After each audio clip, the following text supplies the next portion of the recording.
మీకు డబ్బు రావాలని. ఎవరికి? మీకు. నాకు డబ్బు వచ్చింది ఆల్రెడీ ఎనఫ్. ఎలా వచ్చింది? ఎలా సంపాదించారు? సంపాదించాలనే కసి ఉంటుంది కాబట్టి సంపాదిస్తాం. అంటే నేను ఎలా నమ్ముతా అంటే, ఒక సామెత ఉంటుంది, వీడి జాతకమే బాగుంటే వీడి జాతకాలు ఎందుకు చెప్పుకుంటాడు. సో నా జాతకం బాగుంది అని ప్రూవ్ చేసుకోవడానికి the first ever astrologer range rover వాడేటువంటి జ్యోతిష్కుడు నేను ఒక్కనే ఇండియాలో. సో అన్ని లగ్జరీస్ లైఫ్లో ఎంజాయ్ చేస్తేనే వేరే వాడికి మనం మాట్లాడేటువంటి రైట్స్ ఉంటాయి అనేటువంటిది ఉద్దేశం నాది. ఓకే, ఎగ్జాంపుల్ చెప్తా. ఒక తండ్రి ఒక 10 ఫోటోలు, ఒక Tendulkar photo, Modi photo, Amit Shah photo, ఒక ప్రముఖ హీరోయిన్ నయనతార ఫోటో, లేకపోతే ఒక రేవంత్ రెడ్డి ఫోటో, చంద్రబాబు నాయుడు ఫోటో, ఇట్లన్నీ తీసుకెళ్ళి పెట్టి ఇంట్లోకి వెళ్ళి తన కొడుకును పిలిచి, ఈ ఫోటోల్లో నువ్వు ఎవరు కావాలనుకుంటున్నావు అని అడిగితే వాడు అక్కడ ఉన్నటువంటి ఫోటోల్లో ఏదో ఒక ఫోటో పిక్ చేసుకుంటాడు. కానీ ఏ కొడుకు కూడా నీలాగా కావాలనుకుంటున్నా నాన్న అని చెప్పాడు. ఆ సిగ్గు వీడికి ఉండదు, అలా పెంచగలిగినటువంటి తత్వం వీడికి ఉండదు. సో నేను ఆ టైపు కాదు. నా కూతురు కానీ నా కొడుకు కానీ నీలాగా పెరగాలి నాన్న, నీలాగా నేను ఒక రోల్ మోడల్ అయితే నాన్న అనిపించుకునేటువంటి పరిస్థితి ఉన్నది. మీ ఫోటో కూడా పెడతారు అక్కడ? పెట్టను, నేను అసలు పెట్టను. నా కూతురే ఇవన్నీ నాకు వద్దు అని ఇట్లా పక్కకు జరిపి నేను నీలాగా తయారవుతా అని చెప్తుంది నా కూతురు. So that is my aim. So aim కదా సక్సెస్. నేను ఇవాళ నా కూతురు నన్ను చూస్తే నా తండ్రి నాకు రోల్ మోడల్ అని చెప్తుంది. రోల్ మోడల్ అని చెప్పాలంటే అన్ని రకాలుగా ఉండాలి. మనము ఒక కూతుర్ని చూసుకునే విధానంలో ఉంటుంది, ఒక భార్యను చూసుకునే విధానంలో ఉంటుంది. అలాగే సామాజికంగా మనం మన కూతురికి ఏమి ఇస్తున్నామో, కొడుకుకి ఏమి ఇస్తున్నాము, సమాజంలోకి వాళ్ళని ఎట్లా వదులుతున్నాము అనేటువంటిది కూడా అది ముఖ్యమైనటువంటి విషయం. సో ఇవన్నిటికీ సంసిద్ధతను వ్యక్తం చేయాల్సినటువంటి పరిస్థితి, వీటిని తయారు చేయాల్సినటువంటి పరిస్థితి నా మీద ఉంటుంది. సో నన్ను ఫస్ట్ ఎవరు కూడా క్వశ్చన్ చేయడానికి వీలు లేదు. అంటే నా దగ్గరకు వచ్చేవాడు, వేణుస్వామి నీ జాతకం బాగుంటే నువ్వు జాతకాలు ఎందుకు చెప్పుకుంటావు? సో ఇప్పుడు నేను ఒక హీరోయిన్ని తయారు చేయాలి అంటే ఎలా తయారు చేయాలో నాకు తెలుసు. అంటే ఆమె జాతకంలో యోగం ఉంటే ఆమెను సూపర్ స్టార్ ఎలా చేయాలో నాకు తెలుసు, ఒక హీరోని సూపర్ స్టార్ని ఎలా చేయాలో నాకు తెలుసు. సో ఎలా చేస్తారు మీరు? పూజలతోనే అయిపోతారా? పూజలతోనే అయిపోతారు. అంటే వాళ్ళకి టాలెంట్ అవసరం లేదు? వాళ్ళకి టాలెంట్ జాతకం ఉంటేనే అంటున్నా కదా, యోగం ఉంటేనే అవుతారు కదా. జాతకంలో ఉంటుందని ఉంటుంది, ఒకవేళ ఉన్నదని మనకు కనిపించింది. అవును, వాళ్ళకి ఒకవేళ టాలెంట్ లేకపోతే అసలు టాలెంట్ అనేది ఇండస్ట్రీలో ఎవరికీ ఉండదు. Practice makes perfect. ఓకే, దానంత పనికి మాలిన మాట ఇంకోటి లేదు. శివ రాగానే ఫస్ట్ ఇంటర్వ్యూలోనే ఇరగదీయడు. శివ 1వ ఇంటర్వ్యూకు, శివ 100వ ఇంటర్వ్యూకు నక్కకు నాగలో అనుకున్నంత తేడా ఉంటుంది. మరి శివ ఫస్ట్ ఇంటర్వ్యూలోనే టాలెంట్ ఇరగదీసిండా? Practice makes perfect. అంత ఛాన్స్ ఇవ్వట్లేదు కదా ఇప్పుడు ఇండస్ట్రీలో. ఎవరు ఇక్కడికి వచ్చి ప్రాక్టీస్ చేసుకుంటామంటే ఛాన్సులు రావట్లేదు కదా. ఆటోమేటిక్గా టాలెంట్ అనేది మనము ప్లే చేస్తున్న రోల్స్ను బట్టి వస్తుంది. డైరెక్ట్గా అల్లు అర్జున్ గంగోత్రి సినిమాలో చూసిన అల్లు అర్జున్కు, పుష్ప 3లో చూసిన అల్లు అర్జున్కు కోడిపిల్ల లెక్క కళ్ళు తిరిగి కింద పడతాం అందరం. ఆయన హావభావాలు కానీ, ఆయన ముఖవర్చస్సు కానీ, గంగోత్రి సినిమాలో ఉన్నటువంటి అల్లు అర్జున్కు, పుష్ప 3కి. మరి గంగోత్రిలోనే పుష్ప 3 లాగా ఎందుకు లేడు అల్లు అర్జున్ అంటే? మరి అప్పుడు టాలెంట్ లేదా? సో ఇక్కడ ప్రాక్టీస్ మేక్స్ పర్ఫెక్ట్. అంటే కొన్ని పనికి మాలినటువంటి మాటలు మాట్లాడేటువంటి ఎప్పుడో 50 ఏళ్ళ కింద సామెతలను తీసుకొచ్చి రుద్దే ప్రయత్నం చేస్తారు. సో ఇక్కడ టాలెంట్ అనేది పక్కన పెడదాం, అవకాశం ముఖ్యం. నువ్వు టాలెంట్ ప్రూవ్ చేసుకోవాలంటే అవకాశం ముఖ్యం. శివ అనేవాడు యాంకరింగ్లో తోపు తురుము అని ప్రూవ్ చేసుకోవాలంటే అవకాశం ముఖ్యం. అవకాశం లేకపోతే శివలో టాలెంట్ ఉండదు, ఆ టాలెంట్ డెవలప్మెంట్ ఉండదు. సో ఇక్కడ ఏంది అంటే అవకాశాలు రావడం కోసం మనం ప్రయత్నం చేస్తాం. ఒక సీఎం సీట్ ఎక్కడం కోసం సీఎం ఏం చేస్తాడు అని తెలవాలి అంటే సీట్ ఎక్కాలి. సీట్ ఎక్కిన తర్వాత సీఎంగా ఈయన పనికొస్తాడా రాడని డిసైడ్ అవుతుంది. అట్లనే ఒక అమ్మాయి హీరోయిన్ అయిన తర్వాత ఈ అమ్మాయికి అంత సీన్ ఉందా లేదా అనే విషయం తెలుస్తుంది. సో మనం కనుక నయనతారని తీసుకున్నా, సమంతని తీసుకున్నా, ఏ హీరోయిన్ తీసుకున్నా, ఏ హీరోని తీసుకున్నా, వాళ్ళ ఫస్ట్ సినిమాకు, వాళ్ళ 3వ సినిమాకు, వాళ్ళ 30వ సినిమాకు ఎక్స్ట్రీమ్ చేంజెస్ ఉంటాయి. సో ఇవన్నీ ఎట్లా వస్తున్నాయి అంటే ఫస్ట్ సినిమాకి టాలెంట్ లేదు, వాళ్ళు సానబట్టబడతారు. వాళ్ళకు వచ్చేటువంటి క్యారెక్టర్ల ద్వారా వాళ్ళు ఆ లెవెల్కి వస్తారు. అట్లనే ఒక గ్రామస్థాయి సర్పంచ్ నుండి స్టార్ట్ అయినటువంటి వ్యక్తి వాళ్ళ రాష్ట్రానికి, తెలంగాణకు ముఖ్యమంత్రి అయిన రేవంత్ రెడ్డి అంటే ఆయన ప్లానింగు, ఆయన ఎట్లా చేయాలి, ఎట్లా సీఎం కావాలి అనే ఆలోచనల ద్వారా ఇక్కడికి వచ్చిండు. తెలంగాణలో కాంగ్రెస్లో ఎంతోమంది తోపులు తురుములు ఉండగా రేవంత్ రెడ్డి ఎందుకు సీఎం అయ్యిండు అంటే రేవంత్ రెడ్డి టార్గెట్ సీఎం పదవి. మధ్యలో ఉండేవాళ్ళు వేరే వాళ్ళందరూ టార్గెట్ సీఎం పదవి కాదు.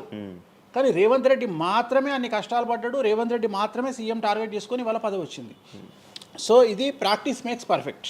సో మనం ఎంత ప్రాక్టీస్ చేస్తే అంత పర్ఫెక్ట్ అవుతాం. అంతేగాని టాలెంట్ చూపించుకోవాలి అంటే అవకాశం రావాలి, అవకాశం వచ్చిన దాన్ని వాడుకోవాలి, అన్నిటికంటే ధైర్యం కావాలి. There is no development in comfortable zone. కలియుగంలో కంఫర్టబుల్ జోన్లో ఎప్పుడూ డెవలప్మెంట్ ఉండదు. తెలంగాణ రాష్ట్రంలో కాంగ్రెస్ పార్టీలో మనం గనక కాంగ్రెస్ పార్టీలో ఉన్నటువంటి వ్యక్తులను తీసుకుంటే ఒక రేవంత్ రెడ్డి మినహా ఎవరు కూడా జైలుకి వెళ్ళలేదు. రేవంత్ రెడ్డి జైలుకు వెళ్ళడానికి కూడా సంసిద్ధత వ్యక్తం చేసినాడు, అలాంటి ఫైటింగ్ చేసినాడు. అంటే కంఫర్టబుల్ జోన్ దాటి రిస్క్ జోన్లో ఫైట్ చేయడం వల్ల ఇవాళ సీఎం అయినాడు. మిగతా వాళ్ళందరూ ఎక్కడనో దగ్గర భయపడ్డమో బాధపడ్డమో వెనకడిగేయడం వల్లనో వాళ్ళు అక్కడనే ఉండిపోయారు. ఈయన మాత్రమే జైలుకు వెళ్ళి మరీ ఫైట్ చేసి వాళ్ళ సీఎం అయ్యాడు. అంటే ఎవరైతే కష్టపడతారో వాళ్ళకు ఫలితం దక్కుతుంది, ఎవరైతే కంఫర్టబుల్ జోన్లో ఉంటారో వాళ్ళు కంఫర్ట్ లెవెల్ అట్లనే ఉంటుంది.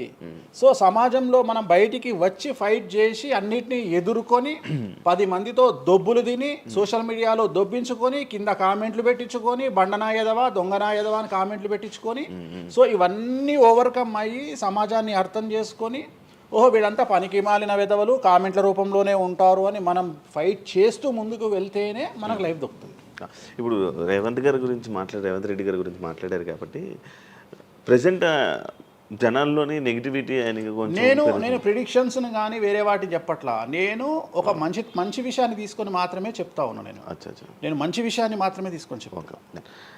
వేణుస్వామి గారు ఎప్పుడు అంటే లైక్ ఇందాక మాట్లాడుతున్నట్టు హీరోయిన్లు మనం టాలెంట్ ఉన్న వాళ్ళు చేస్తాం. ఎక్కువ వేణుస్వామి దగ్గర చేసుకున్న యాక్టర్స్ అమ్మాయిలే ఎందుకు వచ్చి చేయించుకుంటుంటారు పూజలు వేణుస్వామి గారి దగ్గర?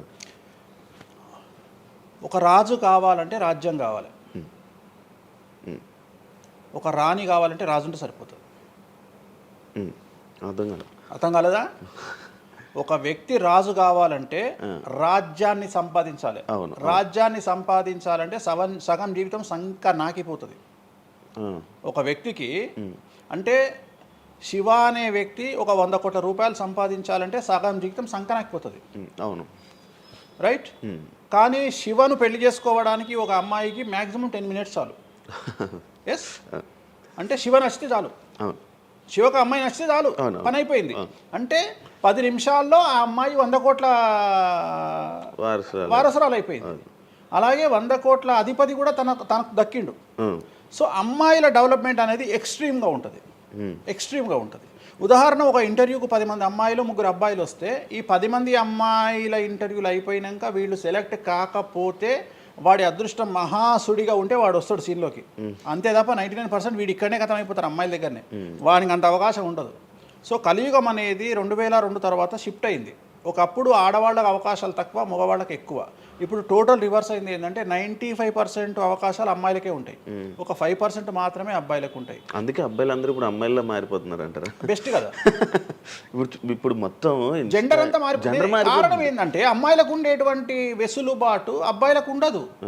నేను అదే చెప్తున్నా. ఇప్పుడు మగవాడు కష్టపడి పైకి రావడానికి చాలా టైం తీసుకుంటుంది, ఆడవాళ్ళు పైకి రావడానికి చాలా ఈజీగా పైకి వస్తారు. నేను అనేది ఏంటంటే వాళ్ళ కష్టముతో పాటు వాళ్ళ గ్లామర్ వాళ్ళకు తోడవుతుంది. అవును, ఇప్పుడు మీరు ఏ పాయింట్ చెప్పారో అర్థమైంది. ఇప్పుడు అమ్మాయిలకి ఎలాగో అవకాశాలు ఉన్నాయి కదా, మరి ఆల్రెడీ వాళ్ళకి ఎలాగో అవకాశాలు వస్తాయి కాబట్టి మరి మీరు వాళ్ళని ఎందుకు అమ్మాయిలనే చూడడం? అంటే రాని వాళ్ళకు నేను చూస్తున్నా. ఇప్పుడు వచ్చిన వాళ్ళు నా దగ్గరికి రారు కదా.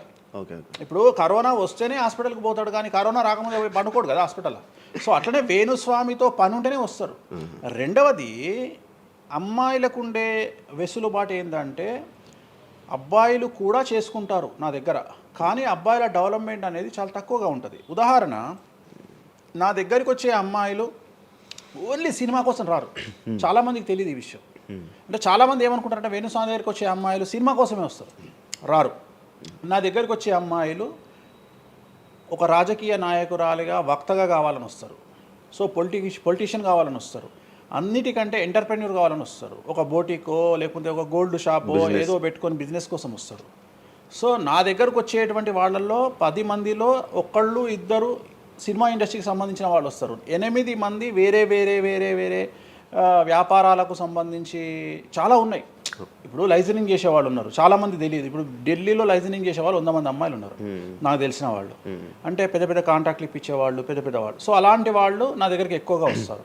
అంటే నా దగ్గరికి వచ్చేవాళ్ళు ఈ ఉద్యోగాలు చేసుకునే వాళ్ళు ఇలాంటి వాళ్ళు రారు. నేనేమంటానంటే job is a biggest scam in the world. ప్రపంచంలో ఉద్యోగం అనేది అతిపెద్ద స్కామ్. సో దాన్ని ఇప్పుడు ఒక కోతి ఉంది, ఆ కోతికి మీరు డజన్ అట్టిపళ్ళు ఇవ్వండి, ఒక 2,000 రూపాయలు ఇవ్వండి, అది డజన్ అట్టిపళ్ళే తీసుకుంటుంది. అవును. కానీ ఈ 2,000 రూపాయలతోటి నేను ఒక 10 గెలలు కొనుక్కుంటాననే నాలెడ్జ్ దానికి లేదు. అవును. అంటే ఒక రకంగా జాబ్ అనేది ఇచ్చి ఆ వ్యక్తిని మనం మోసం చేయడం. సో జాబ్కి అలవాటు అయిపోయిన వాడు కంఫర్టబుల్ జోన్లోకి వెళ్ళిపోతాడు. సో నేనేం చెప్తా అంటే ఆ జాబు నుండి మనమే 100 జాబులు ఇచ్చే స్థాయికి ఎదగాలి అనే కసి ఉండి అక్కడికి వెళ్ళాలి. ఆ కసి ఉంటేనే పని లేదు. కలియుగంలో కష్టపడి అనే మాట మాట్లాడితే దానంత దరిద్రం ఇంకోటి లేదు. ప్రపంచంలో అతి పెద్దగా ఎక్కువగా కష్టపడేది గాడిది. అది ఈ పాటికి ఎక్కడో ఉండాలి, అది లేదు. రైట్. సో మనం కష్టపడడం కాదు, బ్రెయిన్తో పని చేయాలి. కష్టంతో పాటు బుర్ర ఉండాలి. కష్టం అనేది పనిచేయదు. నేను ఏమంటున్నానంటే ఈ ప్రపంచంలో బాగా కష్టపడేటువంటి మనిషి డ్రైనేజీలోకి దిగి పనిచేసేటువంటి సేవకుడు. సో ఆయన పడే కష్టానికి పర్ డే 10 లక్షలు ఇచ్చినా తక్కువనే. కానీ మనం ఆయనకి అట్లా ఇవ్వట్లా. అంటే ఇక్కడ బ్రెయిన్తో పనిచేసే వాడికే డబ్బు మిగులుతుంది. నేను మాట్లాడేది బ్రెయిన్తో. కానీ అమ్మాయిలకు బ్రెయిన్ కంటే కూడా వాళ్ళ అందముతో పనిచేస్తే డబ్బులు దొరుకుతాయి. ఇప్పుడు ఇప్పుడు మనం ఉన్నాం, నువ్వో నేను ఒక ఇన్స్టాగ్రామ్లో పోస్ట్ పెడితే ఎవరు చూడు. అదే ఒక అమ్మాయి పెడితే 2 మిలియన్లు వెళ్ళిపోతుంది. ఇప్పుడు అదే కదా జరిగేది. ఇప్పుడు బెట్టింగ్ యాప్స్లోకి వీళ్ళు ఎందుకు వచ్చారు అంటే వాళ్ళను ట్రాప్ చేసేవాడు కూడా ఈ అమ్మాయిలకు 2 మిలియన్ల ఫాలోవర్స్ ఉన్నారు, కనీసం మిలియన్కు రీచ్ అవుతుంది వీళ్ళ వీడియో అనే ఉద్దేశంతో పెట్టిస్తున్నాడు. సో పెట్టడం ఎందుకు ఏంటి అనవసరం పక్కన పెడితే వాళ్ళకుండే క్రేజ్, అమ్మాయిలకు ఉండే క్రేజ్ అలాంటిది. నేను అదే చెప్తున్నా, ఆ క్రేజ్ అమ్మాయిలకు చాలా ఈజీగా వస్తుంది. ఎందుకంటే గ్లామర్గా ఉండే అమ్మాయిలు చాలా ఈజీగా జనాల్లోకి వెళ్ళిపోతారు. సో చాలా వాళ్ళకు ఉండే అవకాశాలు చాలా ఎక్కువ.